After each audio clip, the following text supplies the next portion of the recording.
हिमाचल प्रदेश की स्पीति घाटी के ऊबड़-खाबड़ ठंडे रेगिस्तान में 10,000 फीट से ज्यादा ऊंचाई पर एक खड़ी, धूल भरी पगडंडी पर ट्रैकिंग करने की कल्पना करें, जहां हवा ताजी है और खामोशी गहरी है। टैबो गांव के ऊपर सीधी चट्टान पर ऊंचाई पर आपको प्राचीन टैबो गुफाएं मिलेंगी, जो सदियों पहले नरम पहाड़ी चट्टान में तराशी गई इंसानों द्वारा बनाई गई ध्यान करने की जगहों का एक समूह है। ये गुफाएं, जो 1,000 साल से भी ज्यादा पुरानी हैं, बौद्ध भिक्षुओं द्वारा बहुत ज्यादा एकांत और आध्यात्मिक अभ्यास के स्थानों के रूप में बहुत मेहनत से खोदी गई थीं। भव्य मंदिरों के विपरीत वे सरल और सादी हैं।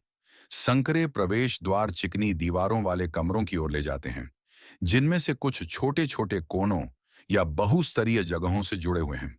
छतों में अक्सर वेंटिलेशन और रोशनी के लिए खुले छेद होते हैं, जो कभी हिमालय की जमा देने वाली सर्दियों से लड़ने के लिए जलाई गई आग के अवशेष हैं। कुछ दीवारों पर प्राचीन चित्रों या शिलालेखों के हल्के निशान बचे हैं, लेकिन ज्यादातर सादे हैं, जो सजावट के बजाय भिक्षुओं के आंतरिक चिंतन पर ध्यान केंद्रित करने पर जोर देते हैं।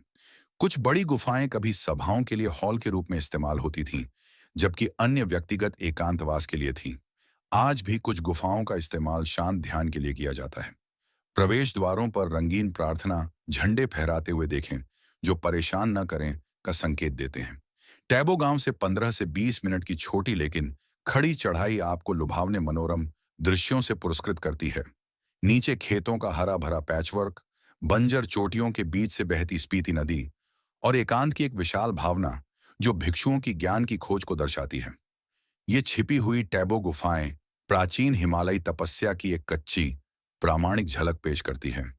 एक ऐसी जगह जहां समय ठहर जाता है, जो आपको रुकने, गहरी सांस लेने और भारत के सबसे दूर दराज के कोनों में से एक में शांत चिंतन की स्थायी शक्ति को महसूस करने के लिए आमंत्रित करती है।